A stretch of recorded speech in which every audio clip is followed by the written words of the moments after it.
வணக்கம். நம்ம இந்த பதிவில் பேரிச்சம்பழம் சாப்பிட்றதுனால என்ன நன்மைகள் ஏற்படுது, பேரிச்சம்பழம் எப்படி சாப்பிடணும் அப்படிங்கிறத பற்றி தான் பார்க்க போகிறோம். வாங்க பார்க்கலாம். பேரிச்சம்பழத்தை நம்ம தோணுறப்பெல்லாம் சாப்பிட்றத விட அதை நம்ம காலையில் வெறும் வயிற்றில் சாப்பிட்றதுனால தான் நிறைய நன்மைகள் கிடைக்கிது அப்படின்னு ஆயுர்வேதம் சொல்லுது. இல்லைன்னா காலை உணவோடு சேர்த்து சாப்பிட்லாம் அப்படின்னு சொல்கிறாங்க.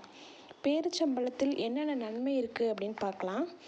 நம்ம இதை சாப்பிட்றதுனால நமக்கு என்னென்னலாம் நம்ம உடம்புக்கு பயன் இருக்குது அப்படிங்கிறத பற்றி தான் இப்போ பார்க்க போகிறோம். பேரிச்சம்பழத்தில் உள்ள பொட்டாசியம் இதய செயல்பாட்டை மென்மையாக்கி இரத்த அழுத்தத்தை சீராக வைத்து கொள்ளும்.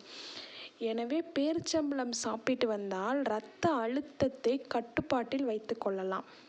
தினமும் பேரிச்சம்பழத்தை உட்கொண்டு வந்தால் மூளையின் செயல்பாடு மேம்படும். காப்பர், பொட்டாசியம், நார்ச்சத்து, மாங்கனீசு, வைட்டமின் B6, மெக்னீசியம் போன்றவற்றை கூட பெறலாம். வைட்டமின் A குறைவினால்தான் கண் பார்வை மங்கலாகும். இதை குணப்படுத்த பேரிச்சம்பழமே சிறந்த மருந்தாகும் அப்படிங்கிறத மாதிரியும் சொல்கிறாங்க.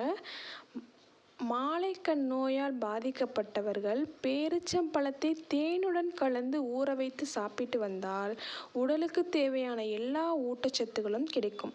இதனால் கண் பார்வை கோளாறுகள் கூட நீங்கும். பேரிச்சம்பழம் செரிமான மண்டலத்தின் ஆரோக்கியத்திற்கு நல்லது. ஒருவேளை உங்களுக்கு சீரற்ற குடல் இயக்கம், மலச்சிக்கல் அல்லது வேறு ஏதேனும் செரிமான பிரச்சனைகள் இருப்பின் பேரிச்சம்பழத்தை தினமும் உட்கொண்டு வர அதில் உள்ள நார்ச்சத்து இப்பிரச்சனைகளுக்கு தீர்வளித்து குடல் புற்றுநோய் வரும் அபாயத்தை குறைக்கும். பேரிச்சம்பழத்துடன் பாதாம் பருப்பு சேர்த்து பாலில் கலந்து கொதிக்க வைத்து சாப்பிட்டால் நரம்பு தளர்ச்சி நீங்கி ஞாபக சக்தி கூடும், கை கால் தளர்ச்சி கூட குணமாயிரும். பேரிச்சம்பழத்தில் உள்ள மெக்னீசியம் தமனிகளில் ஏற்படும் வீக்கத்தை குறைத்து இதய நோய்கள் வரும் அபாயத்தை குறைப்பதாக கூறுகின்றன. பேரிச்சம்பழத்தை கர்ப்ப காலத்தில் உட்கொண்டு வந்தால் பிரசவம் முடிந்த பின் உடல் எடையை குறைக்க உதவியாக இருக்கும்.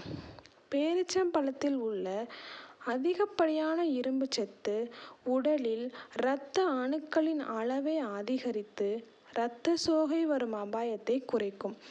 எனவே உங்கள் உடலில் இரத்தத்தின் அளவு சீராக இருக்க தினமும் 3 பேரிச்சம்பழத்தை உட்கொண்டு வாருங்கள். நீரிழிவு நோயால் பாதிக்கப்பட்டவர்களின் எலும்புகள் பலம் இழந்து காணப்படும்.